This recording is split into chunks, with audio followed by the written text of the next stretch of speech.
Thank you. Thank you for that lovely introduction. How's everybody doing? Okay. Well, again, my name is Alana Glass, and I'm from Project Place, Southeast Michigan. And I would be remiss not to give a shout out to everybody in this room who traveled in from Michigan.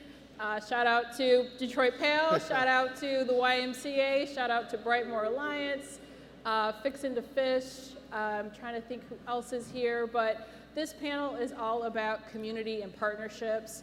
And I'm just so grateful for the partnerships that we are building in Southeast Michigan, and to share with you today about the partnerships that these three panelists are building in their own communities. So again, this session is all about exploring partnerships between schools and community-based organizations. In March, Project Play released its playbook to develop every student through sports with reimagined ways that schools can be hubs for more sport and physical activities for high school students. So we are going to start this session with a Slido poll, and are you guys seeing the poll up on the screen? So the question is, what type of partnerships does your organization have with schools? You can select from facilities and equipment, PE and school support, coaches training and support staff, opportunities through sport, and recreational activities and access. So take the poll, and while you're doing that, the goal for this session, really keep in mind that we want to inspire you to create new partnerships between your sports organizations and schools.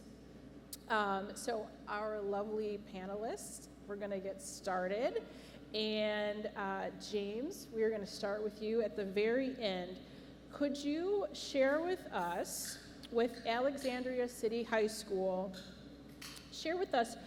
tell everybody about your organization and also your existing partnerships. Yeah, so Alexandria City High School is the old T.C. Williams High School from the movie Remember the Titans. So we have a very big brand, 4,500 kids at our school. We're the largest school in the state of Virginia. So you can imagine when we have tryouts for our teams, and we have about 1,300 to 1,400 athletes, when we have tryouts for basketball, soccer, lacrosse, we'll have 200 or 300 kids at tryouts. So that's one of the reasons why we have some of the strategic partnerships that we have with the community partners. So for example, Alexandria Soccer Association is one of our partners, and we do a very creative program where basically right before tryouts, a few weeks before we have tryouts, they have a league that's free for all the kids to play in. So all the kids play in that league. When we have tryouts, that league stops. The soccer association's at the tryouts with us.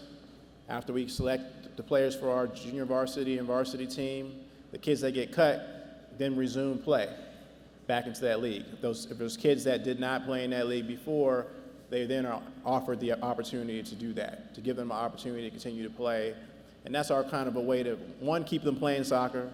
Another, there's a lot of disappointment in getting cut from high school teams, but then it gives them an opportunity then to kind of hone in on their skills.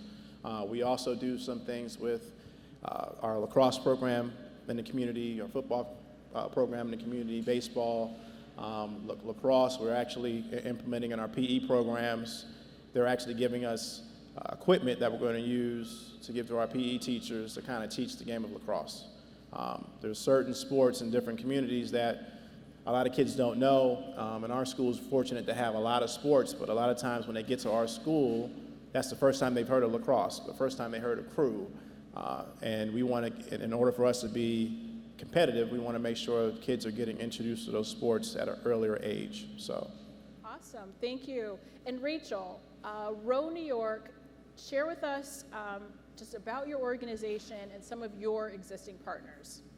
Sure, so Row New York, much like its name, we are a sports-based youth development organization in New York City.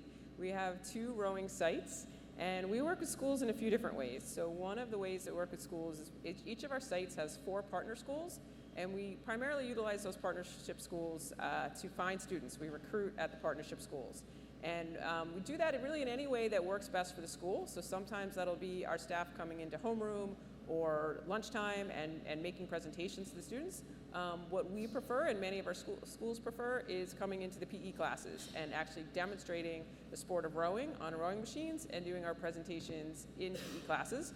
A lot of our schools like that too, because it gives the PE teachers something new to do and introduces all of their students to a new sport and a new activity, whether or not they join Row New York. The other way we partner with schools is we actually run a scholastic rowing league in which the schools, we run and operate a whole entire team for the school. So we provide the coaches, we provide all the equipment, we provide a scrimmage and race schedule, and they basically outsource their sport, the sport of rowing, to us. Right now, that's primarily with private schools, but we're looking for funding to increase that to public schools as well. And then the third thing that we do is we offer an entire program for New York City has a special education district, and we provide rowing instruction to students in that special education district. They actually come kind of on a weekly field trip to our boathouse, and we provide rowing class and rowing instruction on the water to those special education students. Awesome. And Jose, Eat, Learn, Play. Tell the audience more about the foundation and your existing partnerships. Thank you, and thanks for having me here. First of all, before I start, I want to give a shout out to all those people that took sneaker business casual seriously. The sneaker game in this room is fire. It's amazing. So I've been checking everybody out. So hats off to all that. We should have more sneaker business casual events. Yes, I agree with that. So Eat, Learn, Play, as you heard from this morning, is the foundation founded by Stephen and Aisha Curry in 2019. So we're a fairly young organization. I think that one thing, if there's a silver lining that came out of COVID, is it really allowed us to build a strong relationship with our school district. When COVID hit and all schools were shut, we focused exclusively on our Eat pillar, and we focused on delivering food for making sure that those kids that depended on school lunches did not go hungry. So we activated pretty quickly, and I think that allowed us to build a relationship with the district, to really put our money where our mouth was, really be about the action, and really build strong partnerships and relationship with them, which I think translates to now that we're activating our Learn, and in this case, Play pillar, has bode well for us. We've started by focusing on making sure that we rebuild Oakland Middle School sports programming. It's been decimated by budget cuts, as probably many districts across the country. It certainly has been in Oakland. So we focus on making sure that out of the 17 middle schools that exist in Oakland, every single one has access to the same quality of sports, or the same amount of sports as well. Starting by asking the kids what they want to play, and then making sure that we provide the equipment and apparel, the fields and courts, and the coaching necessary to make sure that the sports programming experience for young people in Oakland is a good one. Again, we're not doing it again to create the next Stephen Curry or the next pro athlete. It's really about what are the other, everybody's been talking about all day, of what sports does in a young person's life. But middle school's program is our main focus, but we also focus on free play. So we have partners in the room like Kaboom. We really work with Kaboom to make sure that we build state-of-the-art playgrounds to make sure that these places, the kids that are not playing sports are actually also having a place for them to be active. So that's what we're doing right now on Play, but I'll talk a little bit more later about other things that we have in the horizon. But it's just to give you kind of a glimpse of what we're doing now. Perfect, thank you. So all three of you just shared with us your what.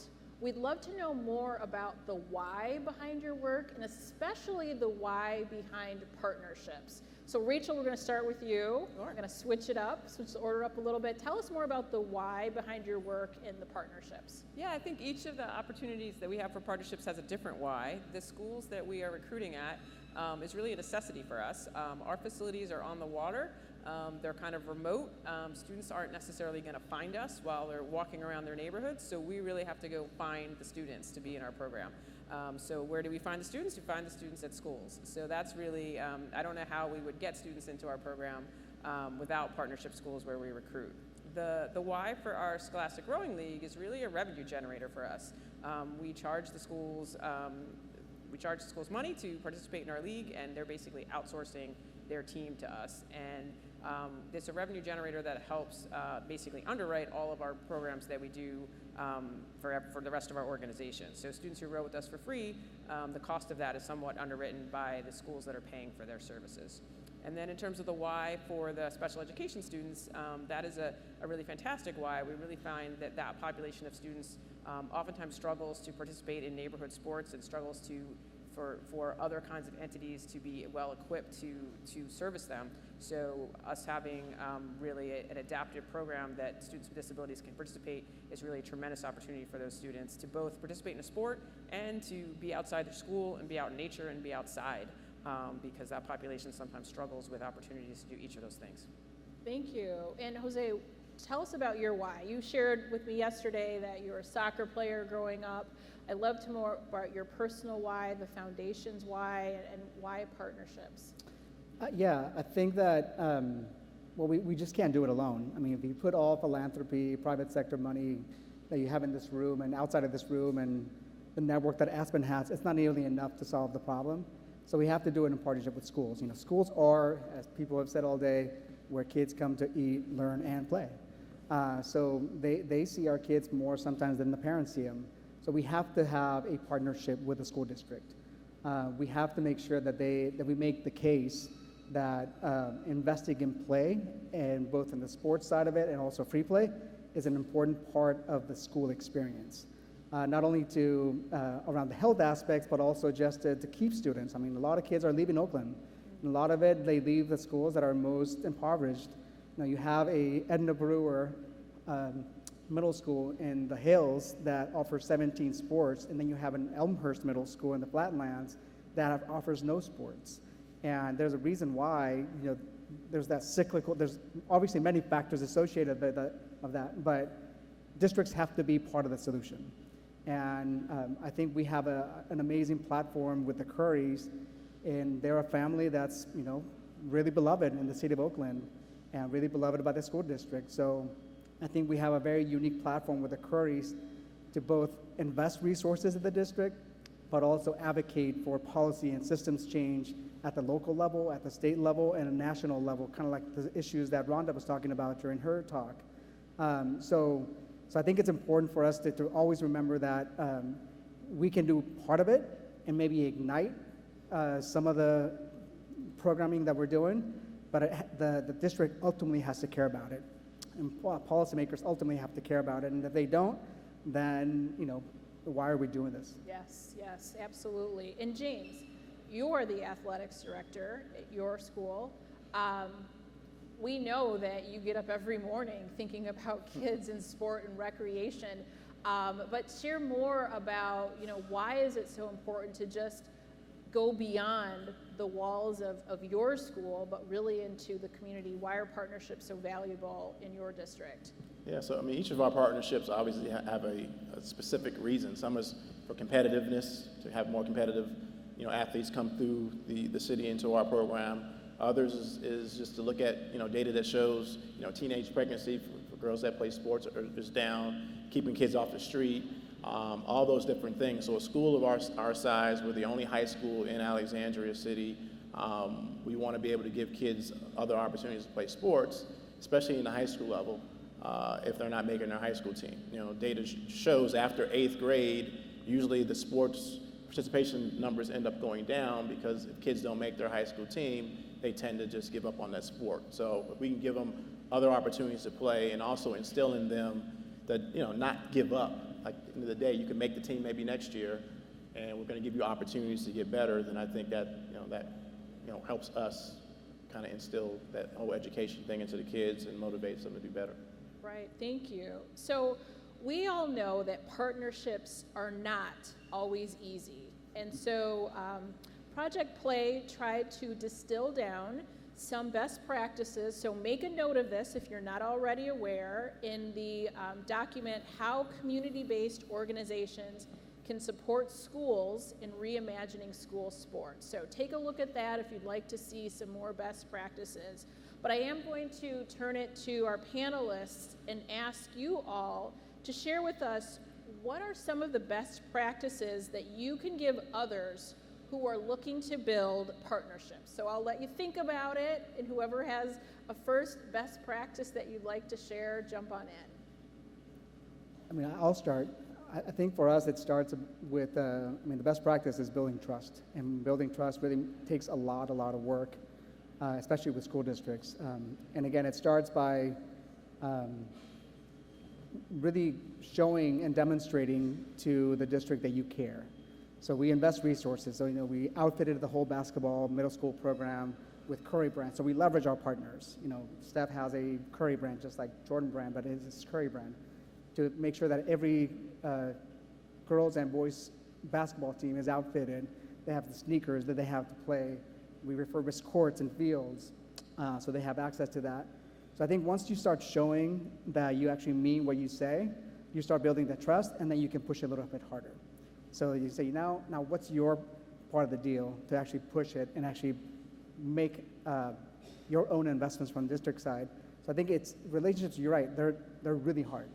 And especially authentic ones that you want to keep over the long term. Because again, it's not just about investing in 1 year, but we're in it for the long term. And there's a reason why we're focusing right now almost exclusively in Oakland, because we want to prove that we can do the work there. And if we can't prove it in Oakland, what chance do we have to take this model to other cities? So we want to do it in our hometown, and I think the district is really seeing that the Currys are really vested in their city and in their school district, and they're seeing the investment behind it. And I think at the end of the day, it just builds that trust and credibility, and I think we've done that really well. Perfect. So first piece of advice, everyone, if you're taking notes out there, is trust, building trust among the community. Rachel, you're ready. Yes, I'm What's ready. the next piece of advice? So I have some different ways that you can build trust if you don't have all the resources of the Curry Foundation. Which is fantastic. But one of the other ways that you can build trust is to try to find, what are the ways in which your organization is bringing value to the school. So obviously the services you're bringing are building value. That's fantastic. The programs you're building are building value. But the other ways that you can build trust is to try to seek out what are some other ways that you can build value so that the school is valuing your partnership. So some of the things that we do, for example, is one of our schools has a student internship program. So they place an intern or two at our organization every year. That's very valuable to them. Another thing that we do is some of our schools have career panels. We sit down with them and say, what kind of careers are you looking for? And then we try to leverage the young professionals and the donors of our organizations to come to the career panels of the school. So there's always things that schools are looking for that they need, and sometimes they can use the resources of a community-based organization in ways that are significantly cheaper than what the Curry Foundation can offer, but that are very, very valuable to school. And those are also important ways that they come to see us as a resource, and when we deliver on those things, that builds trust as well. I think the other best practice that I would add is one of the hardest things is to break into a school and to initiate that partnership.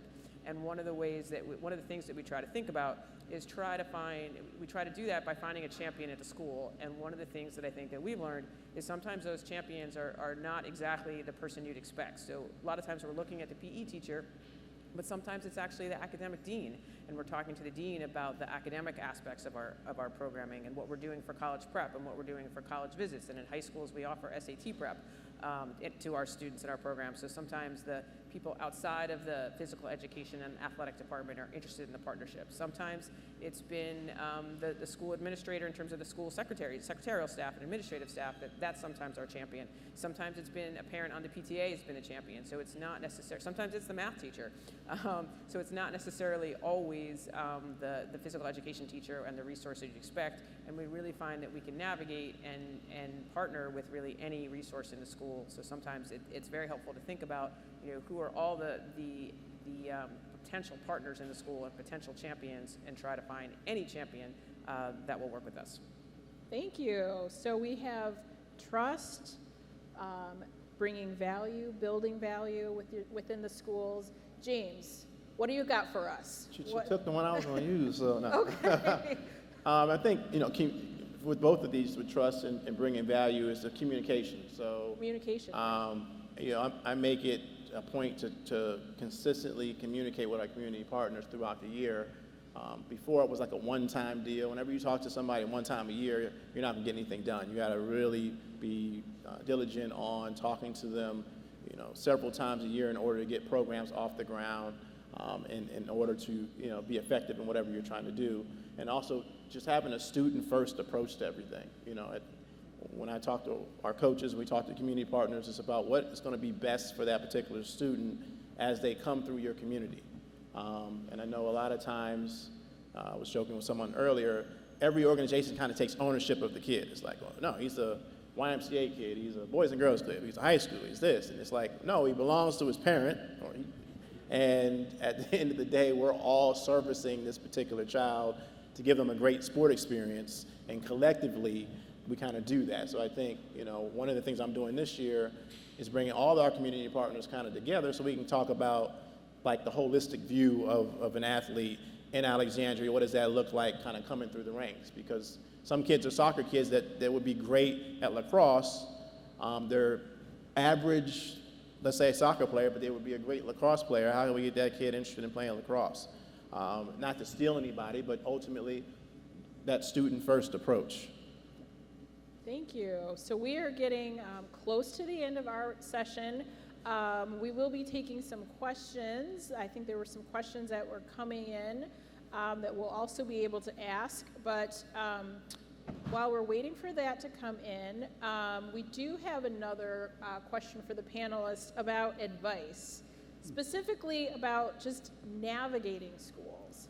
How do you navigate schools and the culture that exists in your community, and also how do you navigate bureaucracy? How do you get through that in order to have a successful partnership? So Jose, you've got some ideas. Looking at Jennifer, because we're actually in the middle of doing the State of Play Oakland report that Aspen's going to release later this summer, and we're getting some initial insights. And one just big insight is that it's really hard to work with districts. I mean, the bureaucracy in it is real. But I frankly don't think that districts, or at least Oakland school district, wakes up in the morning and says, "Oh, we're going to screw kids today." I don't think they think that way. I think they're. Hope not. We hope yeah. that's not happening. I hope not, but I frankly don't think that districts are like that. But the bureaucracy that exists within that system is really real, and it's hard to move systems, and it was designed to be pretty stale and stable. So it's hard to shift a big system like a district. So I think the advice again is just building that communication. That I think James is right. If you come and pop in, even though we have resources with the foundation, and then we pop out, that's not building any trust. I mean, we're there, we roll up our sleeves, we participate in their events, the Currys get involved. We celebrate teachers, but at the end, James is right. I mean, we call ourselves kid partisan. So we have to put the kids first and foremost at the center. And when you do that, I think generally administrators and educators and teachers care, and they're willing to change little things. But you have to accept the bureaucracy. Okay. You have to embrace it and be patient to make sure that, a little movement in the district actually means a lot. Okay. That's great. So you have to accept it, you have to be patient, and it's just little steps. There might be little steps that lead to success. But you have to do it with urgency too, though. So you can't be that patient that you just gotta accept the status quo. You gotta be willing to be bold and push, and hopefully they can respond to that too. Thank you. James, you're ready. So I kind of came from the private sector before I got into education world, and it's been a struggle for me, because because of bureaucracy. But the squeaky wheel gets the oil in school systems. So from a sport perspective, I would focus on the parents that have kids that are playing sports, the booster clubs, work through those groups, because they're the ones that are going to be champions for whatever money, funding, or anything that happens. It's not always from a school's, they don't always make the right decisions based on all the kids. They make decisions based on whoever's the loudest. I mean, when you watch TV, you see school board meetings and somebody's screaming.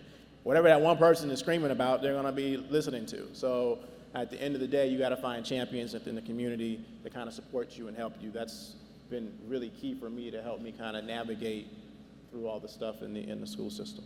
And James, a follow-up to that, one of the questions that came in asks specifically, who do you connect with within the school? Is it the principal? Is it the superintendent? Is it the school board? What have you seen? I know every district is different, but where would you recommend someone start? I would start with the athletic director in that particular school and or a coach that can get to the athletic director in order to do that. A lot of times, every school is different with principals. Our principal kind of has a hands-off. He's like, this is what I hired you to do, go do it. If something comes up that's bad, let me know. Whereas there's other principals that are more sports-oriented and they want to be involved in all the decisions and know what's going on. Most superintendents are way too busy to deal with anything going on with athletics. It's like, keep me out of the news type of thing. So I would start with just that department and kind of work your way through there. Okay, that's great advice. So find out who the athletic director is and start there. Rachel, you, New York, big school district, what advice would you give everyone? Yeah, I think something that's really helpful in terms of the decades of experiences that I have working with schools is really a couple things, is to really start at the ground level and figure out who the gatekeepers are in that school. So, the first thing that I ever do when I visit a school is I start talking to the security guard. Because if you're not friends with the security guard, you're not really you can't get very far. The next thing I typically try to do is meet the administrative staff in the office. And once you're friends with both of those people, then they'll let you know, like, where is the principal today? Is he or she avoiding me? Or might, if I stand here or sit here for a half an hour, might they come this way and I'll get a chance to talk to them? So it's really just building every single relationship you can with every possible gatekeeper and just kind of slowly, in terms of what I would say is saying slowly working your way into the next person and the next person and the next person that can be helpful. I think my other piece of advice is really, schools are very different environments, and things that schools and people who work in schools care about may be very different than what we care about in other settings. So try to be attuned to that. I've worked in schools where it was very, very important that if we were working in a classroom, that every desk be put back exactly where it was left. It was. So we would take pictures, before we got in there and after we got in there, to make sure that everything was put back exactly the way it was found. And those things kind of seem like they're not a big deal, but anything that disrupts anything in the educational process or anything in the school environment, I think. There's like some nodding over here. That disrupts anything in the school environment is like catastrophic. Somebody moves my chair, I don't even notice. Somebody moves a chair in a classroom, all hell could break loose. So it's just really important to understand like what they value. Do they, what kind of permission slips do we need? What kind of snacks do we need? What kind of procedures do we need? We really have to fit into what the school needs and what's important to them. Thank you. We have another question that came in, and this one is really about building relationships. If you're in a situation where your local school or district has a lack of funding, lack of resources, or it's, gosh, we don't even have time to have these conversations. So what would you recommend as it relates to building relationships in that type of situation? Any additional advice or something that comes to mind? Just want to make sure I understand, when districts have budget cuts and they can't afford a sports program? Right. If you happen to be in a district that has lack of resources, it's just they're stretched. And how do you build relationships in that type of situation exactly, where there may be budget cuts or it's just very difficult in that community? Any thoughts about that? I know for us, we just go into the community. There's usually, every community has, I don't know, depending on how big your community is, 5 to 10 people who have a lot of money, that want to do things in a community, that are vocal about it, that are seen. Those are the ones you want to go to. In Alexandria, it's kind of special because it's kind of a college town feel, because everybody in Alexandria went to T.C. Williams High School. They're proud of it. They want everybody to know it. And I just go around and ask for checks now. That if you're that proud, I need $6,000. Oh yeah, let's do that. So, but it's really connecting people that went to the school possibly with whatever community organization or business that they're running. It could be a lawyer, a doctor, a dentist. They want to get their brand and their name out, and they also want everyone to know that they're there supporting the school. That's kind of where we've kind of focused on. The issue with schools a lot of times is there's not a lot of business people in the school setting. So they're education people, so they don't really have that. So if you're, a community partner and you have business savvy, a lot of times you need to kind of educate whoever you're talking to on how to get some of these deals done collectively so they can see the benefit of it, and then that light switch goes off. That's one of the things I kind of run into working in the school now. Thank you. So we have about 0 minutes remaining. Okay. All right. So thank you, everyone. Thank you to our panelists, Jose, Rachel, James. I hope you all took away some nuggets of information on how to build partnerships in your community. Again, I'm from Michigan, so everybody in the audience that's from Michigan, please come find me after this session. Give a high five, a fist bump, an elbow bump to the person next to you if you are going back to your community and you are going to start a partnership. So, Jose, we're doing it. All right, and next I'd like to invite Kim and Patricia from the Names Family Foundation.